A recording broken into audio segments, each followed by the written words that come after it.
Bonjour à tous, très heureux de vous retrouver. School TV Le Mag, 30 minutes sur la scolarité de vos enfants, à chaque fois une thématique forte, une initiative sur le plan local et ou national, toujours avec Alix Nguyen. Salut Alix. Salut Patrice. Et voici le sommaire sans plus tarder de cette émission, l'AVC pédiatrique, ça existe. Et oui, le MAG s'arrête aujourd'hui sur l'accident vasculaire cérébral. Chaque année, 1000 enfants sont victimes en France. Quels en sont les symptômes? Comment agir vite? Quelle prise en charge? Éléments de réponse dans un instant avec le docteur Gérald Kierzek. L'AVC, c'est aussi la première cause de mortalité chez les femmes devant le cancer du sein. Nous recevons sur ce plateau une jeune maman qui a été victime d'une attaque pendant son sommeil à l'âge de 29 ans. Sarah Bardin milite pour une campagne de santé publique, et cela en urgence. Et puis il y aura une loupe dans ce MAG, et la loupe, c'est avec Alix. Oui, je reviens pour vous sur le parcours de Camille Guéguen, une jeune fille de 12 ans qui a subi un AVC à 7 ans, qui est très engagée. On en parle dans une quinzaine de minutes. C'est parti. Sarah Bardin, bonjour. Bonjour, Merci d'être avec nous. Victime d'un AVC, je vous disais, à 29 ans, jeune maman. Vous avez deux beaux jumeaux, âgés de 5 ans. Et vous êtes l'auteur de cet ouvrage ô combien important que je recommande à toutes et tous à réparer, et eux, aux éditions Stock. On en parle largement avec vous dans un instant. Bonjour, docteur Gérald Kierzek. Merci de nous faire l'amitié de nous accorder ces quelques minutes. Là aussi, pour un sujet ô combien important que vous connaissez par cœur, je rappelle, urgentiste, anesthésiste, réanimateur, chroniqueur et éditorialiste, notamment chez Télématin, directeur médical chez Doctissimo. Docteur, je le rappelle, et c'est toujours un peu surprenant pour ceux qui ne s'intéressent pas au sujet, chaque année, entre 500 et 1000 enfants sont victimes d'un AVC en France. Alors si l'accident vasculaire cérébral, on le connaît, concernant les adultes, pour les enfants, c'est tout autre chose. On a quand même le sentiment que même le personnel de soignants ne le connaît pas, ne fait pas toujours le lien. Pourquoi est-il si méconnu? Vous avez totalement raison de dire ça. Et j'ai une amie qui a une petite fille qui a été victime d'un accident vasculaire cérébral. Et en fait, quand elle a appelé le SAMU, les régulateurs au SAMU lui disaient « Mais non, ce n'est pas possible, en fait. » Or, vous l'avez rappelé, c'est possible. Ça concerne plusieurs centaines d'enfants chaque année. Mais on a un peu cette espèce d'étiquette de l'AVC, c'est chez un homme de plus de 50 ans avec des facteurs de risque cardiovasculaires. Alors, de plus en plus, on élargit en disant c'est les hommes et les femmes. Mais il y a encore cette espèce de, j'allais dire, d'impossibilité dans notre diagnostic ou dans notre raisonnement de dire que chez les enfants, c'est aussi possible. Soit un AVC qui va boucher les artères, ce qu'on appelle l'AVC ischémique, soit la malformation qui existe aussi. Et il y a des AVC hémorragiques et particulièrement chez les enfants, on a ce type de symptômes neurologiques. Donc des symptômes neurologiques chez un enfant, ça doit, nous, personnel soignant, ça ne doit pas nous faire exclure le diagnostic d'AVC, parce que si ça nous le fait exclure a priori, ça veut dire qu'il y a une perte de temps. Or, on sait que le temps, c'est capital pour limiter les séquelles et pour récupérer de la fonction neurologique, pour déboucher les artères ou au contraire stopper l'hémorragie. Qu'est-ce qu'un AVC? On va commencer par là. Qu'est-ce qu'un accident vasculaire cérébral? Et quels en sont, si je puis dire, les symptômes, j'insiste là-dessus, classiques? Alors, il n'y a pas de différence finalement entre les enfants, les jeunes adultes et les plus âgés sur les symptômes. Un AVC, il y a deux types d'AVC. Il y a soit une artère qui se bouche, une artère du cerveau qui va se boucher, un peu comme un infarctus du myocarde où c'est le cœur qui n'est plus vascularisé, ben là c'est le cerveau qui n'est plus vascularisé, vasculaire ischémique. Alors la différence entre chez les enfants ou les jeunes, c'est qu'il y a moitié-moitié d'ischémique et moitié d'hémorragique. Alors que chez les personnes plus âgées, ben, comme nos artères sont en plus mauvais état, le cholestérol, le tabac, etc., c'est plutôt 80% des AVC qui sont ischémiques. Ça, c'est la première cause d'AVC. La deuxième, c'est les AVC hémorragiques, c'est-à-dire c'est une artère qui va exploser dans le cerveau. Donc on imagine bien les conséquences avec une hémorragie, une absence de vascularisation. Mais finalement, dans les deux cas, il y a des symptômes neurologiques. Soit des maux de tête, mais je dis soit parce que pour l'hémorragique, on peut avoir des maux de tête. Pour un ischémique, on n'a pas souvent des maux de tête. La deuxième chose, on a des signes neurologiques. C'est par exemple une paralysie de la face. Vous avez le visage qui va baisser, une difficulté d'élocution, ne pas trouver ses mots. Ça, c'est un signe également qui doit faire suspecter un accident vasculaire cérébral. Un trouble moteur, la difficulté de tenir quelque chose dans sa main. C'est un enfant qui va jouer et qui dit je ne peux plus tenir quelque chose, mon stylo, etc. Ça doit faire évoquer potentiellement un AVC. Donc on voit bien que trouble de la parole, trouble de la face et puis un trouble moteur, ça doit faire évoquer absolument un accident vasculaire cérébral et ça doit déclencher un appel au SAMU Centre 15. Au centre 15, effectivement. Sarah, qu'est-ce qui vous est arrivé la nuit, je précise bien là aussi, la nuit du 27 juin 2021, vous étiez en plein sommeil? J'étais en plein sommeil, je venais de coucher, enfin je venais pas, j'avais couché tôt dans la soirée mes petits jumeaux qui avaient 22 mois à l'époque. Je m'étais endormie très rapidement après parce que j'étais très fatiguée. Ce week-end-là, il faisait particulièrement chaud. Et un petit peu avant 3 heures du matin, j'ai été réveillée par une douleur très importante dans la tête et très inhabituelle. Pas ce que je pouvais mettre sur le compte d'une éventuelle migraine. J'ai constaté que la pièce tournait autour de moi. J'ai réveillé le père de mes enfants qui a allumé la lumière. La pièce s'est mise à s'emballer autour de moi. Je me suis levée. J'ai demandé de m'accompagner jusqu'à la salle de bain parce que j'avais la nausée. Et en allant jusqu'à la salle de bain, mes jambes m'ont lâché et je me suis mise à vomir du sang. Qu'est-ce qu'un AIT et en quoi la connaissance, justement, votre connaissance de l'AIT vous a peut-être aujourd'hui sauvé la vie? Alors, étalée sur le sol de ma salle de bain au milieu de tout ce sang, j'ai eu le réflexe de penser à l'AVC parce qu'un de mes très proches avait eu un AIT 48 heures plus tôt. Donc un AIT, c'est un accident ischémique transitoire. C'est comme un petit AVC, mais qui se résorbe tout seul. C'est quand même une urgence. Il est quand même nécessaire d'appeler le 15 et de partir faire des investigations à l'hôpital, puisqu'en réalité, il peut prédire la survenance d'un AVC. Ouais. Et comme ce proche qui venait de fêter ses 40 ans avait eu un AIT 48 heures plus tôt, j'avais tout lu pendant 48 heures sur l'AVC, sur l'AIT. Donc vous étiez dans le dossier, quoi. Voilà, justement. Exactement. Et justement, c'est la raison pour laquelle j'ai pensé à l'AVC. Et j'ai immédiatement dit au père de mes enfants, je suis en train d'avoir un AVC, j'ai du sang qui coule dans la nuque. Je n'aurais jamais pensé à ça si j'avais pas été dans cet état d'hyperconscience où justement j'épiais tout, je pensais à ce genre de choses. À 29 ans, on pense pas. 29 ans, parce que bien sûr là on parlait des enfants, mais il y a aussi une accélération, j'ai le sentiment, du nombre de personnes en France qui ont des AVC à l'âge de 29 ans. Docteur Gérald Kierzek, le grand public ne connaît pas aussi ce qu'est un AIT.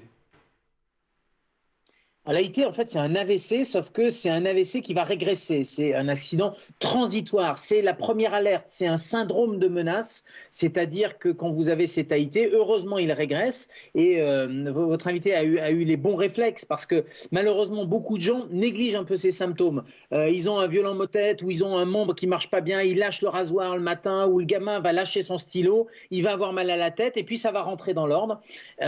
Sauf que ça ne rentre pas dans l'ordre sur le plan cérébral et que ça va revenir et ça va parfois devenir un véritable accident vasculaire cérébral constitué. C'est-à-dire que là, ça ne va plus régresser. Donc oui, le grand public ne connaît pas.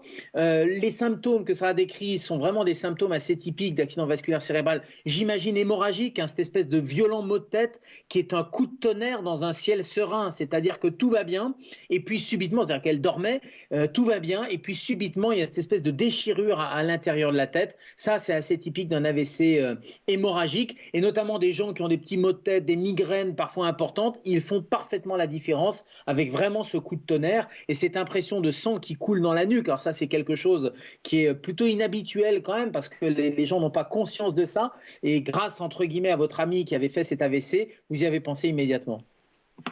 Docteur Kierzek, quels sont les principaux facteurs qui expliquent cette nette augmentation des AVC chez les jeunes ?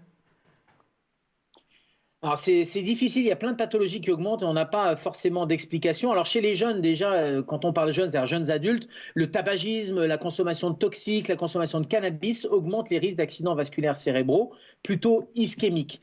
Et puis après, sur les accidents vasculaires hémorragiques, on n'a pas forcément d'explication. C'est souvent des malformations artério-veineuses à l'intérieur de la tête, mais il n'y a pas forcément d'augmentation chez les enfants. Par contre, comme il y a une survie qui est plus importante, parce que la médecine a fait des progrès, notamment avec des unités neurovasculaires, etc., il y avait parfois certains décès qui n'étaient pas étiquetés accidents vasculaires cérébraux, et maintenant les gens n'en meurent plus, et donc on est capable d'en faire le diagnostic, et donc ça rentre dans les statistiques. Mais c'est l'ischémique qui augmente, vieillissement de la population, les facteurs de risque, le cannabis, encore une fois, qui est un facteur de risque, et puis pour les malformations, il n'y a pas forcément d'explication, mais il n'y a pas d'augmentation non plus, pas d'explosion épidémiologique. Comment s'est passé pour vous, Sarah, la prise en charge ? Elle a été compliquée parce que j'ai déjà été obligée de convaincre le père de mes enfants pendant 2 heures. Donc je suis restée 2 heures étalée sur le sol de ma salle de bain en attendant l'intervention des secours. 1 minute passée, c'est 2 millions de neurones perdus. Donc 2 heures, c'est particulièrement long dans ces conditions-là. Il paraît qu'il faut agir, l'idéal c'est d'agir le plus vite possible et avant 6 heures, quoi. Alors, moi j'ai eu une prise en charge plus tardive parce que malheureusement il y a eu il y a eu un cumul d'événements comme c'est malheureusement souvent le cas. J'ai eu ensuite un médecin régulateur au téléphone qui a évoqué une crise d'angoisse, alors que je décrivais sentir du sang couler dans ma nuque, mais je conçois que ce ne soit pas un symptôme classique et que ça les laissait un peu sceptiques. Ouais. Ensuite, les pompiers sont arrivés. Moi, nous avons fait une erreur. On a appelé les pompiers alors qu'il faut appeler le 15. Le 15. Voilà. Les pompiers sont arrivés. L'intervention des pompiers a mis un certain temps. J'ai été transférée dans un premier hôpital où j'ai passé une IRM. Et en effet, cette IRM a permis de mettre en lumière le fait que j'étais en train d'avoir un AVC. Seulement, je n'étais pas dans un hôpital qui disposait d'une unité neurovasculaire dont vient de parler le docteur. Ouais. J'ai donc dû être transférée dans un second hôpital où là, j'ai été opérée. Et donc, tout ça a mis des heures et des heures et des heures. Docteur, justement, comment se passe cette prise en charge et comment arriver à convaincre au final son entourage et voir les soignants qu'il faut être dans une unité spécialisée ? C'est sur les symptômes. Je crois qu'à partir du moment où il y a des symptômes inhabituels, des troubles neurologiques, alors que ce soit le 15 ou le 18, maintenant, il y a quand même de bons réflexes avec les pompiers qui interviennent rapidement et qui vont, même sans médicaliser, même sans passer par un SAMU, envoyer vers une unité de neurovasculaire. Après, c'est vrai qu'il y a vraiment une éducation à faire de la population pour déclencher les secours, mais aussi, encore une fois, de la population médicale. Ça, c'est clair. Il faut se rendre compte quand même que le 15 est submergé d'appels. On a dit appeler le 15 pour le Covid, appeler le 15 pour la grippe, appeler le 15 pour trouver un médecin, appeler le 15 pour un AVC, appeler le 15 pour un accident de la route, et on voit bien que tout ne peut pas, enfin voilà, le 15 est un peu submergé, et donc quand il n'y a pas des critères extrêmement forts, précis, qui ne correspondent pas aux grandes cases, il peut y avoir malheureusement des erreurs, et les erreurs se payent en termes de temps. Alors heureusement Sarah a eu une IRM rapidement, mais c'est vrai qu'il faut orienter non pas vers les urgences, il ne faut pas aller voir son médecin traitant, il ne faut pas aller aux urgences, il faut appeler le 15 ou le 18, et le 15 ou le 18 doit vous envoyer une ambulance le plus rapidement possible pour vous prendre de la maison ou du lieu où vous faites votre AVC et vous envoyer directement sur une IRM ou une unité de neurovasculaire pour pouvoir soit confirmer le diagnostic et à ce moment-là, on débouchera les artères, soit dire non, tout va bien, c'était peut-être une crise d'angoisse. Mais en tout cas, a priori, nous, nos consignes, c'est de dire c'est peut-être un AVC, il faut qu'on fasse les examens. La crise d'angoisse, c'est ce qu'on appelle un diagnostic d'élimination. Et docteur Kirzek, en attendant que le 15, donc que le SAMU arrive, est-ce que nous, les proches, il y a des premières actions qu'on peut faire ou on doit juste attendre ? Non, il n'y a vraiment pas grand-chose à faire parce que l'AVC, soit c'est hémorragique et à part ne pas faire de mouvement, pour pas augmenter la pression artérielle, notamment à l'intérieur de la tête, mais il n'y a pas grand-chose à faire, peut-être mettre en position un peu demi-assise, histoire de diminuer là aussi la pression à l'intérieur du cerveau, et que sur l'accident vasculaire ischémique, il n'y a pas grand-chose à faire non plus. Mais c'est une histoire de minutes, c'est-à-dire qu'à partir du moment où les secours sont déclenchés, même si les minutes paraissent une éternité, ça va très vite en termes de chaîne. Ces unités neurovasculaires et la chaîne pour y arriver sont maintenant bien rodées. Alors bien sûr, ça dépend à quel endroit on se trouve, si on est loin de cet hôpital de neurologie, etc. Mais globalement, une fois que les secours sont déclenchés, c'est-à-dire qu'une fois que tout le monde y a pensé, la personne ou le grand public, l'entourage et le régulateur ou le permanencier des pompiers, les choses sont déclenchées assez rapidement. Sarah, je vous regarde, j'imagine que vous, ces minutes, ça vous a paru des heures, justement. Alors, ces minutes m'ont paru effectivement des heures. Ah oui, interminables. Parce qu'en plus, je savais, ou en tout cas, je pensais savoir ce que j'étais en train d'avoir. Donc, évidemment, j'ai fait le rapprochement avec cette fameuse minute passée et ces 2 millions de neurones perdus. Et ensuite, lorsque j'ai été donc aux urgences, que j'ai passé cette IRM, que le médecin urgentiste m'a confirmé que j'étais en train d'avoir un AVC et que j'allais être transférée dans une unité neurovasculaire, la chance que j'ai eue, c'est que je suis tombée dans le coma assez rapidement. Donc après, je n'ai plus de souvenir de ce petit laps de temps. Quelles sont vos séquelles aujourd'hui ? Quelles séquelles vous avez eues à l'époque, pardon ? Alors, lorsque je me réveille donc, de mon coma qui dure plusieurs jours dans ce box de réanimation, je ne peux plus parler, je ne peux plus bouger, plus rien ne bouge, ni mes mains, ni mes pieds, ni rien du tout. Et on m'annonce le pire du pire, puisqu'en fait, j'ai eu une opération, j'ai eu une craniectomie donc, et une pause de dérivation. C'est quoi une craniectomie, pardon ? En fait, on m'a enlevé un bout d'os pour faire de la place. Donc, on m'a enlevé un bout de ma boîte crânienne. Ça fait un peu Frankenstein, dit comme ça, mais voilà. Et on m'a enlevé un bout de cerveau. C'est bien, vous le dites avec le sourire. On m'a enlevé la moitié du cerveau. Non, mais il fallait faire de la place. J'essaye de dédramatiser. Non, mais c'est vrai, il vaut mieux. Parce que il fallait faire de la place, donc en fait, pas trop le choix. Et à ce moment-là, malgré tout, vous êtes consciente Non, je suis dans le coma. Oui, ok, d'accord. À ce moment-là, je suis dans le coma.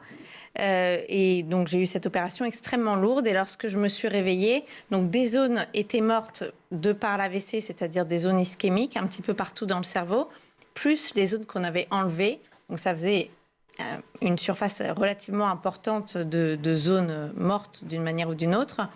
Et on m'a annoncé qu'il était inespéré que je me réveille et que je ne pourrais sans doute jamais espérer mieux que d'être prisonnière de mon corps sans pouvoir parler, bouger, ni quoi que ce soit. Je ne savais pas du tout en quelle année on était à ce moment-là. C'est-à-dire que je comprends que je me réveille du coma, mais personne ne me donne la date. Personne ne me dit s'il s'est écoulé 2 mois, 2 ans, 20 ans. Et je le corrèle évidemment avec l'âge de mes petits garçons, qui avaient un petit peu moins de 2 ans cette nuit-là, dernière nuit dont je me souviens. Et j'ai envie de mourir à ce moment-là, puisque je me dis, si ça se trouve, mes petits garçons sont des hommes, et je ne vais pas leur offrir cette vie où ils doivent s'occuper de leur maman toute leur vie. Enfin, vous renoncez. Et puis après... les jours passent, les gens vous parlent et vous comprenez, parce que vous arrivez à rassembler les pièces du puzzle, que finalement, il ne s'est pas écoulé tant de temps que ça. Et que, en l'occurrence, en ce qui me concerne, on était toujours en été 2021. Il n'avait pas encore 2 ans. Donc, à partir de ce moment-là, on m'a expliqué la notion de plasticité cérébrale. On m'a expliqué que mon jeune âge était un atout, que parce que j'étais jeune, j'allais être capable de recréer les connexions qui étaient mortes ou qu'on m'avait enlevées. Et que donc, je pouvais espérer recouvrer une partie de mes capacités, tout en me disant qu'il était déjà inespéré que je sois réveillée. Donc, en fait, là, vous vous lancez dans un véritable parcours du combattant, puisqu'en fait, vous essayez de recouvrer le maximum de vos capacités, mais vous ne savez pas jusqu'où vous pouvez aller. In fine, 3 ans plus tard, je crois que j'ai récupéré... Quasiment tout. Oui, quasiment tout. Il reste des séquelles, évidemment, la vie ne sera plus jamais la même. Qu'est-ce qui manque? Parce qu'aujourd'hui, vous nous parlez... très normalement, enfin, oui. Je ne sais pas comment le dire, avec toutes vos capacités, j'ai le sentiment, Oui, c'est quoi? C'est en termes de fatigue? Alors, ce que vous faites là, de nous parler pendant 30 minutes, ça vous demande un effort extrême, du coup? Non. D'accord. Non, là, je ne déploie pas plus d'efforts à vous parler qu'à travailler. Ce qui n'a pas toujours été le cas, j'imagine. Ouais. Ce qui n'a pas toujours été le cas. Aujourd'hui, j'ai poussé à l'extrême cette rééducation, puisqu'aujourd'hui, je suis une maman célibataire qui s'occupe de ses 2 petits garçons de 5 ans, donc je préfère vous dire que ça demande des efforts. Oui, je connais le dossier. À 2, je vois commencer, mais alors toute seule, en plus, je vois. Donc là, je déploie beaucoup d'énergie. En même temps, j'ai repris mon travail. J'ai écrit le livre dont vous m'avez fait la gentillesse de parler en début d'émission. Donc, si vous voulez, j'ai une vie très remplie. Et tous ces éléments font que j'ai poussé ma rééducation à l'extrême, que je suis sortie de ma zone de confort, encore, et que je continue d'ailleurs tous les jours, quotidiennement. Et ça passe par quoi? C'est de la kiné? Alors, plus maintenant. Jusqu'en N+2, j'ai eu une rééducation donc classique, c'est-à-dire kiné, ergo, suivi psy, psychomotricité, enfin voilà. Mais aujourd'hui, ma rééducation, c'est mon quotidien. Ma rééducation, c'est tout ce que je dois déployer comme effort au quotidien. Et ce qui me reste comme séquelle, oui, c'est une importante fatigabilité. C'est le fait que mon bras gauche tremble pas mal.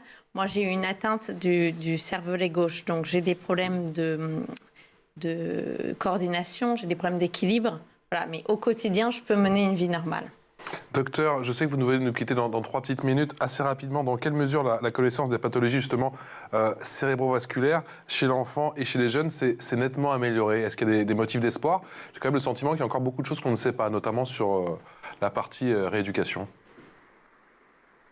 Oui, bien sûr, et c'est pour ça qu'il ne faut jamais être péremptoire et ne jamais perdre espoir. Et bravo à votre invité, parce que c'est formidable, c'est la plasticité cérébrale combinée à la rééducation, combinée à une force de vie qui fait que, heureusement, j'allais dire, le cerveau, on ne connaît pas tout, et notamment on ne connaît pas toutes ses capacités de récupération. Alors après, sur les progrès qui ont été faits, les progrès sur la chaîne de solidarité et d'unité vasculaire, du SAMU, jusqu'à déboucher les artères, jusqu'à ces thrombectomies où on est capable d'aller avec un lasso à l'intérieur du cerveau et des artères, enlever le caillot qui bouge, ou alors dans le cadre d'un AVC hémorragique, d'être capable, alors faire le geste d'urgence dont on parlait avec le craniotomie, c'est-à-dire pour soulever la pression, mais aussi ensuite aller colmater la brèche, aller colmater avec de la neuroradiologie interventionnelle, c'est-à-dire qu'on va rentrer à l'intérieur des vaisseaux, et puis on va être capable de mettre des petits ressorts, de pouvoir aller colmater avec une colle biologique aussi. Ça, c'est assez fabuleux, avec de moins en moins d'interventions qui sont des interventions qui laissent qui laissent des séquelles.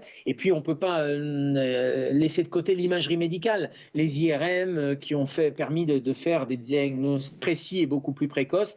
Et c'est que le début. Et on imagine que dans les années qui viennent, on va encore plus miniaturiser et on va encore plus être capable de réparer. Et pourquoi pas imaginer des cellules souches qui permettraient, sur des zones du cerveau qui sont non fonctionnelles, de pouvoir les regreffer quelque part, ou en tout cas les rendre de nouveau fonctionnelles. Première cause de mortalité chez les femmes, à quand une campagne de santé publique? Notre invité milite pour ça. Docteur, on se demande, je sais que vous êtes un petit peu influent, à quand une campagne de santé publique concernant l'AVC?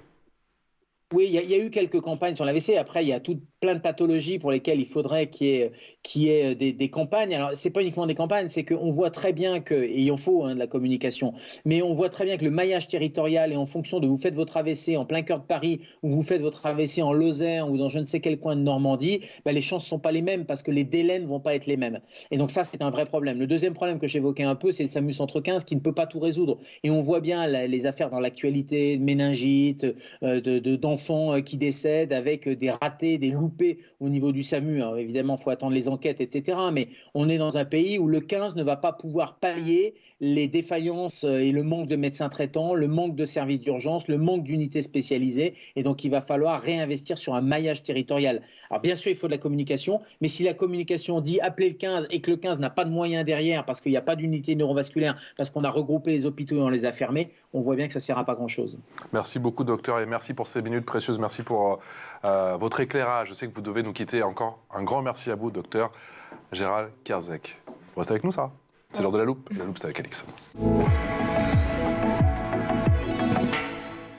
Et aujourd'hui, Alix, tu nous fais découvrir le parcours de Camille Guéguin. C'est une jeune ambassadrice du handisport. Oui, Camille est une jeune Bretonne de 12 ans qui fait preuve d'une détermination exceptionnelle. Elle a été victime d'un AVC à seulement 7 ans, événement qui a bouleversé, sans doute, sa vie et celle de sa famille.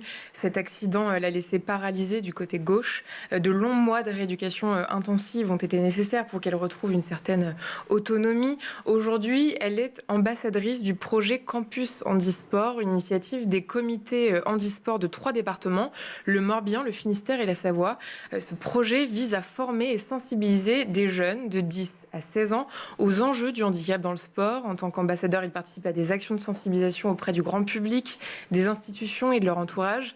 Camille elle-même mène des actions de sensibilisation auprès de personnes valides et espère renforcer l'inclusion au sein des clubs sportifs. On l'écoute. Déjà, en sport, ça m'a apporté beaucoup de choses. Ça m'a permis de faire du sport, puis de m'aider dans ma rééducation aussi, parce que ça m'a apporté un complément, en quelque sorte. L'idée que ce soit tourné autour des Jeux paralympiques, qu'on puisse montrer que c'est possible de performer en étant handicapé dans le sport, qu'importe la discipline. J'ai aimé ça, et puis l'idée de pouvoir participer au développement de handisport, de faire découvrir le handisport et tout ça. J'ai bien aimé aller voir les associations, les entreprises pour faire leur découvrir la pratique du handisport, récolter des fonds, tout ça. Et parmi les actions auxquelles Camille participe, on trouve des événements comme la Nuit du handicap et même un déplacement aux Jeux paralympiques de Paris 2024 pour soutenir les athlètes. Camille aimerait que le sport soit accessible à tous avec des encadrants formés, mais surtout attentifs aux besoins spécifiques des jeunes en situation de handicap. Elle incarne parfaitement cet esprit de résilience et d'entraide et montre que le handicap ne doit pas être un frein à l'épanouissement. Sarah, pour Camille, le sport a été un exutoire. Est-ce que pour vous aussi ? Non, moi, je trouve déjà votre reportage, la jeune fille sur votre reportage admirable. Mais non, moi, je ne sais pas passer par le sport, c'est passé par mes 2 petits garçons. Oui. C'est du sport. Oui. C'est la base, c'est du sport aussi. C'est une forme de sport. Je ne me suis pas souvent assise, mais on trouve tous... il nous faut une quête. D'ailleurs, les médecins rééducateurs me l'ont dit en centre de rééducation. On observe, alors, plein de facteurs entrent en compte, évidemment, donc la plasticité cérébrale, l'âge, la capacité à récupérer, la rééducation. Mais l'objectif va modifier totalement la rééducation. Parce que si vous voulez, moi, mon objectif, il était infini, puisque mes enfants, à 2 ans, ne savaient même pas s'habiller seuls. Il fallait les faire manger, ils étaient dans la dépendance absolue. Ouais. Donc, mon champ des possibles était colossal. Là où, si vous voulez, une personne peut-être plus âgée qui n'a pas justement ses responsabilités au quotidien va peut-être avoir des objectifs un peu plus restreints qui va consister à se faire à manger, à être en capacité d'aller faire ses activités quotidiennes et donc va être moins en recherche de récupération de 100% de ses facultés. Qu'est-ce qu'un AVC pour vous, Sarah? Je ne parle pas, bien sûr, sur le plan clinique, on vient d'en parler pendant une vingtaine de minutes, mais qu'est-ce qu'un AVC? Comment vous le définiriez, vous, justement, et cet impact? Parce que vous me disiez qu'à l'époque, vos petits garçons avaient 22 mois, je crois. Oui. Quel impact pour vous et pour votre famille? Alors moi, cet événement a explosé ma vie en 1000 morceaux. D'ailleurs, je n'ai jamais retrouvé l'intégralité des morceaux. J'ai dû faire 100. Ça fait basculer votre vie, ça fait basculer votre quotidien et celui de votre environnement très proche, évidemment, dans une toute autre dynamique. Il faut garder espoir et c'est pour ça que je suis beaucoup moins fataliste que le médecin qu'on a entendu juste avant. Ouais. Il faut garder espoir. Je pense qu'il faut en parler, que plus on va en parler, plus les gens auront connaissance de ce que c'est, des éventuels symptômes, et plus ils auront le réflexe justement d'engager les secours. Alors après, est-ce que les secours ont la capacité ou pas? Ça, c'est un autre débat. Ouais. Aujourd'hui, la question est, de ce que moi je vois par mon expérience, je considère que si j'ai la vie sauve, c'est parce que j'ai bénéficié justement de cette sensibilisation et je trouve stupéfiant. Sans votre ami qui, 48 heures plus tôt, avait fait un AIT, sans mon ami, vous ne seriez peut-être pas là. Ah, mais je ne serais pas là, je vous le dis, parce que en fait, je sais très bien quels étaient les impératifs du lendemain. Alors, vous allez me dire, vous étiez étalé en train de vomir de sang. Oui, j'étais étalé en train de vomir de sang, mais il y a quand même le principe de réalité qui s'impose. Et est-ce que cette nuit-là, c'était la bonne nuit pour partir aux urgences? Non, je vous le dis, c'était pas la bonne nuit. Donc, je me suis empressée et j'ai insisté auprès de tout le monde, auprès du père de mes enfants, du médecin régulateur, auprès des pompiers, pour partir à l'hôpital parce que j'avais au fond de moi cette croyance qui ne reposait sur rien, je ne suis pas médecin du tout, mais parce que j'avais bénéficié de cette sensibilisation. Donc, si vous voulez... Évidemment qu'il faut en parler, évidemment qu'il ne faut pas être fataliste et se dire, de toutes les manières, on ne pourra peut-être pas être pris en charge. Parce que oui, c'est vrai qu'il est aberrant de constater qu'on sait que ces UNV, ces unités neurovasculaires, apportent un bénéfice absolu et qu'il y a de plus en plus d'AVC et que malgré tout, il y a de moins en moins de lits dans ces unités neurovasculaires, évidemment. Mais alors, si on fait ce constat-là et qu'on ne bouge pas... il va y avoir encore plus de morts. Si vous voulez, l'AVC, c'est une femme sur 4. Une femme sur 4, on peut le redire. Sur 4. C'est une femme sur 4. Une femme sur 4 aura un AVC dans sa vie. Voilà, et donc, si on met en perspective avec le fait que c'est une bombe qui vient exploser votre vie et la vie de votre environnement, je pense que ça mérite qu'on en parle. Comment vous avez fait pour garder le moral tout au long de votre rééducation? Je ne suis pas sûre d'avoir gardé le moral tout au long de ma rééducation. Je pense qu'il y a eu des petites et des grosses montagnes, que ça a été un chemin semé d'embûches, mais que j'ai trouvé la motivation grâce à mes enfants. Merci infiniment, Sarah Bardin. Merci à vous. Il faudra revenir. Avec on a encore beaucoup de choses à dire, et puis je pense qu'on n'a pas fini effectivement d'en parler, ne serait-ce que pour sensibiliser. Et on pourra aussi parler d'intervention effectivement à l'école, parce que je pense que cela aussi c'est absolument nécessaire, parce qu'on a vu que ça touchait aussi entre 500 et 1000 enfants, ne serait-ce qu'en France. Sarah Bardin, réparer et surmonter un AVC à 29 ans, c'est chez Stock, je vous le conseille, c'est ô combien intéressant et précieux. Merci d'être venu nous voir aujourd'hui sur le plateau de School TV Le Mag. Ma chère Alix, à demain. On se retrouve demain. Excellente journée.